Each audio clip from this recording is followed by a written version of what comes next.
Hey, what's up, everybody? This is Melvin here, and this is episode 20. Crazy, isn't it? And in episode 20, what I'd like to talk to you about is this thing called disrupt the disruptors.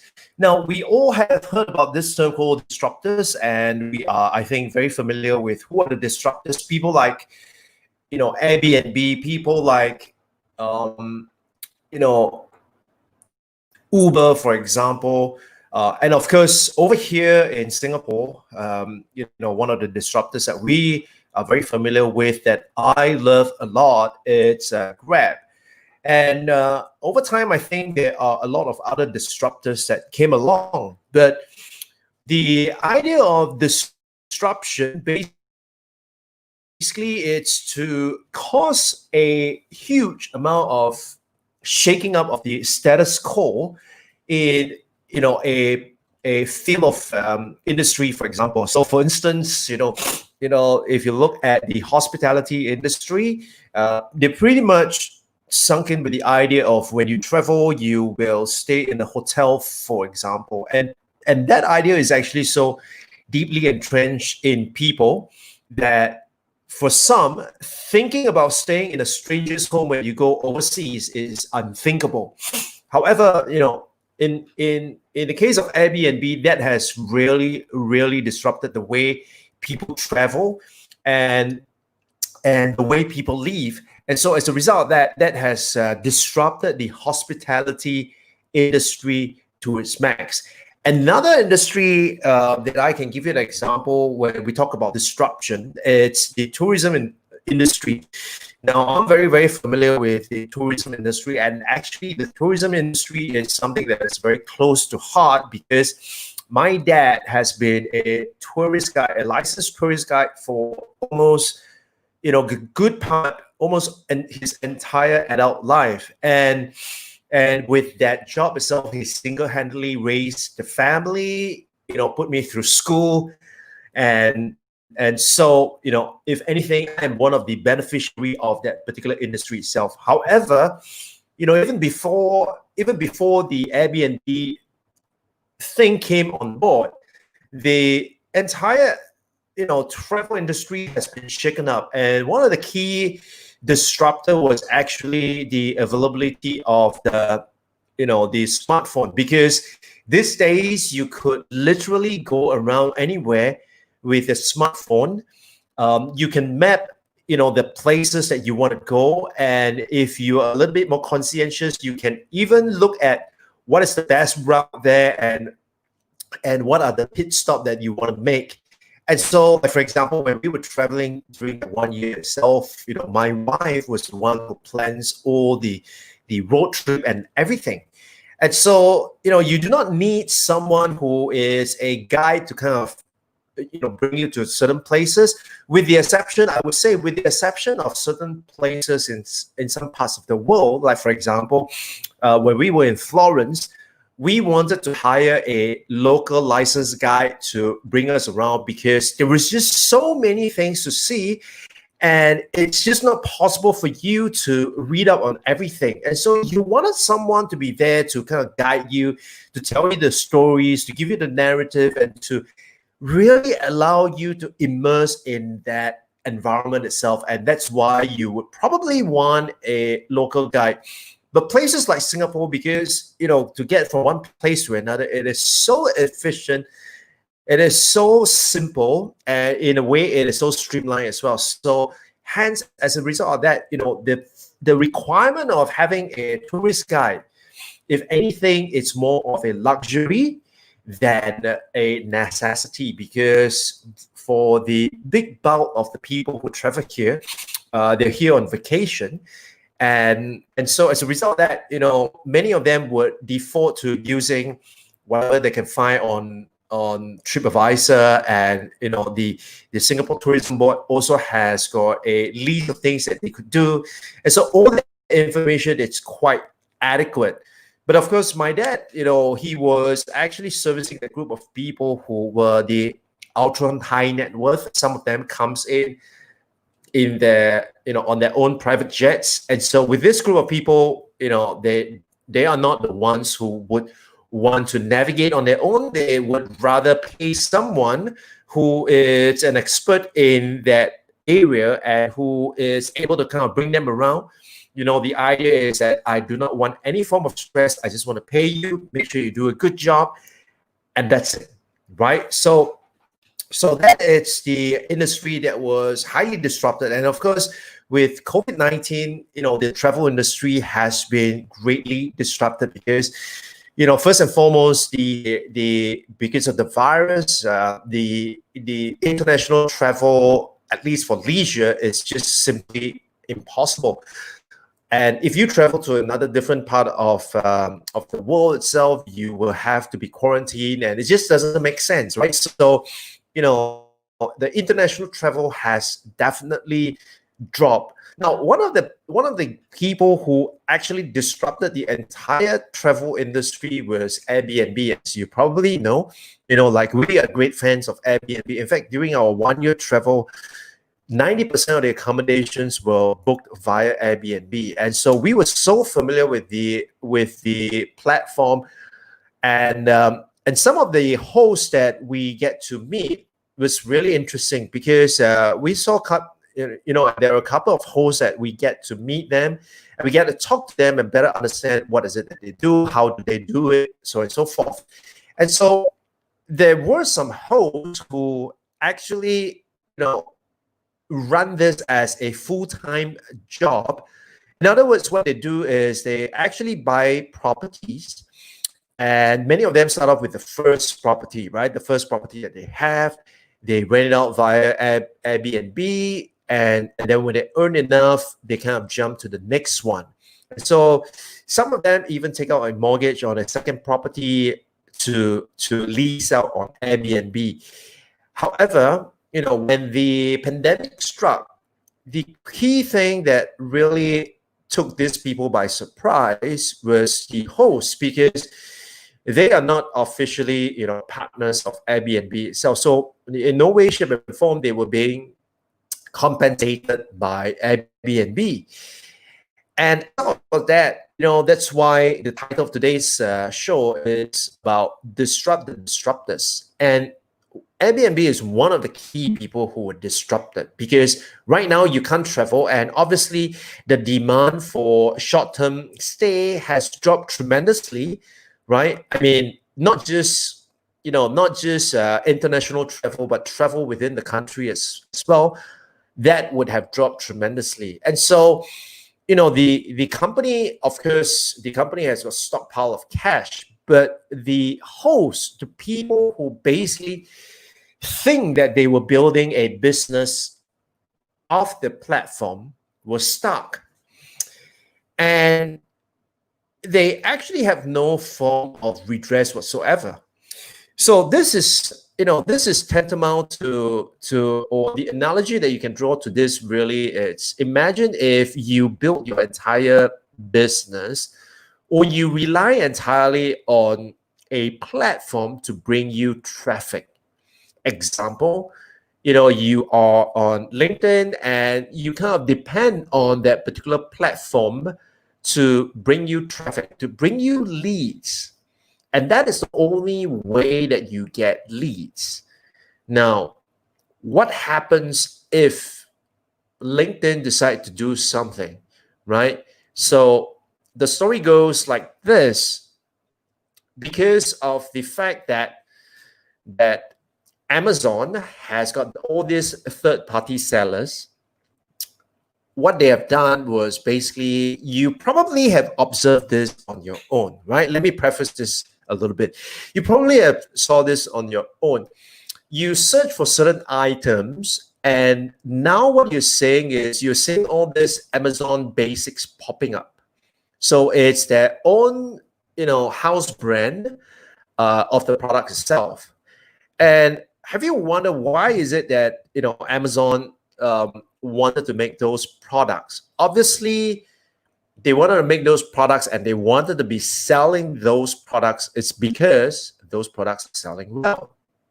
And so as a result, I mean, why would Amazon want to start selling a product if that product is not a top seller? right? I think that is pretty much a foregone conclusion that they would only sell something under the house brand if that thing is, moving a lot of pieces.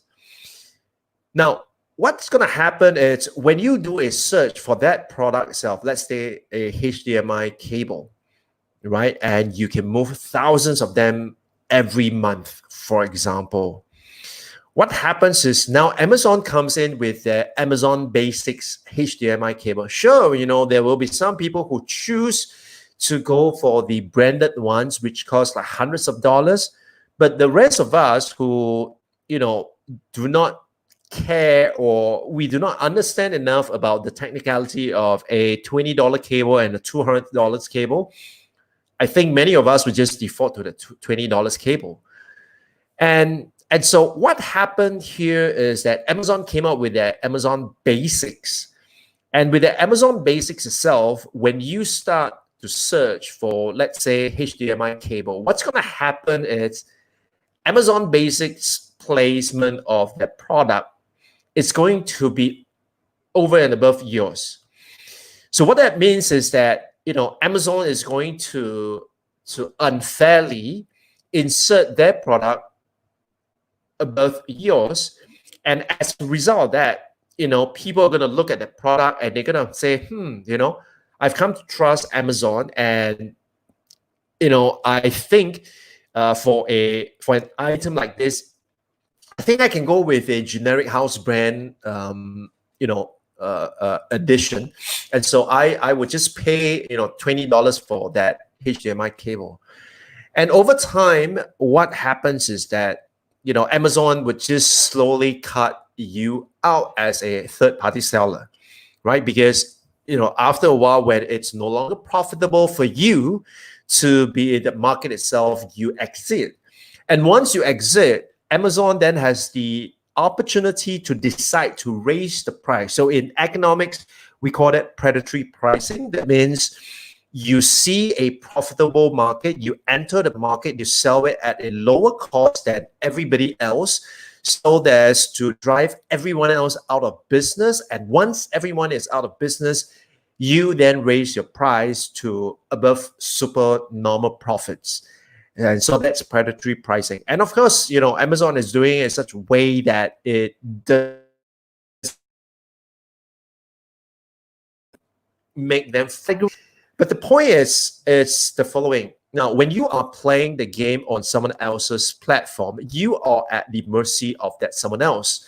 So if you're building your business off, let's say, just LinkedIn or Facebook itself, then what's going to happen? I mean, we all have heard the complaints of people who are talking about how their Facebook pages are not getting that reach anymore. At least 2 years ago, people were crapping about that.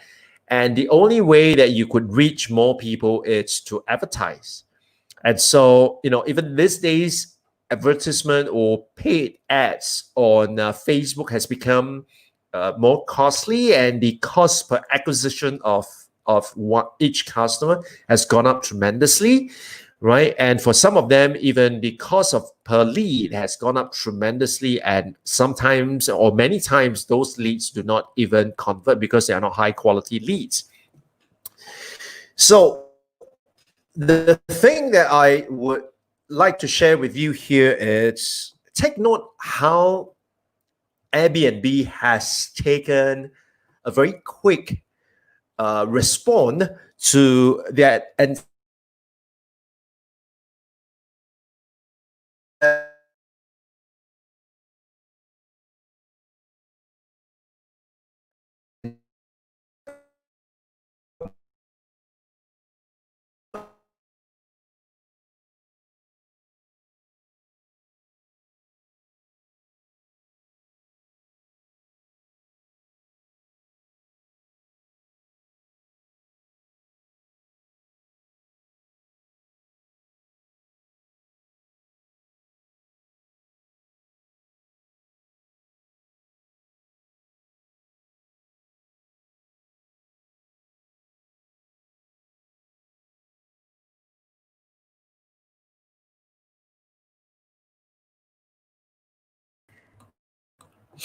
Yeah, and we're back. I apologize, right? So, yes, so the article that I want to show you is, how Airbnb has been forced to rethink their products offering. And and when you look at what they have come up with, in case you haven't already know about this, when you look at what they come up with, you probably start thinking, now, how is this going to be relevant to me? So let's take a look at this. Hey, what happened? Oh, this banner is just annoying. Right. So essentially what Airbnb has done is that, they realize that short-term stay is not going to be possible. And besides, many of the hosts were, unable to rent out their houses. And so in order to work with the hosts, what they did was they came up with this whole idea of online experiences. Now, the main thing behind this whole concept is that when you have a pool of people who are able to create or curate a unique experience for your guests, these people may be able to kind of entertain them to a certain extent. So what I mean by that is as follows. So what they did was they decided to contact the host, and they, as you can see here, so we contacted hosts, did trial runs with this host with mic setups, and launched with 50 people. So that was very quick, because what they did was very quickly they try out this idea. They look at who it's able to meet that requirement that they have. And once they have at least 50 people, they start to launch it. Now, we have nearly 100 hosts offering experiences online, and thousands more who have offered to host experiences. Now, of course, you need to understand that during this period, some of these people are locked down. And so as a result of that, they may not be able to work as well. And so if this is another way of looking at, spare capacity, now I spare capacity at home, what do I do with this group of people? Why don't I provide a platform so that these people can come together or use my platform to showcase their expertise, and through that they could get paid. And this kind of ties with the idea of with Airbnb. And so what I want to also show you is this particular, I want to show you what Airbnb it's offering now. So as you can see, let me just go all the way up. As you can see, what Airbnb is doing is they're offering this thing called online experiences. So unique activities that we can do together, led by a world of hosts. Now, what is so unique about this is that if you look across the experiences, they are actually allowing you to, to be there, right? Like, for example, meet my bees. If you were in Portugal and you happen to be staying with this host, probably one of the things that you would want to stay with this host is because you get to do this bee experience. And like, for example, if I was traveling with my kids, this may be something that we would want to do because it's something that is unique. It's something that they do not get to do on a regular vacation basis.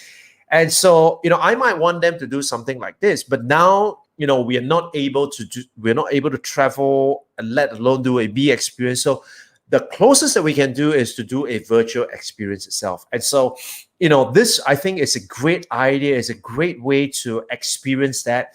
Another one that I could point out to you is, for example, like this guy here, Japanese healing using nursery songs by guitar soloists. Again, if you were going to be staying with this host itself, one of the key things that you may know is that, well, this person has this healing experience, but now again, you cannot experience it in person, and you could do it online. So if you think about it, what are some of the things that perhaps you are not able to provide anymore. But what you want to do is to look at how you could use the internet to provide that experience itself.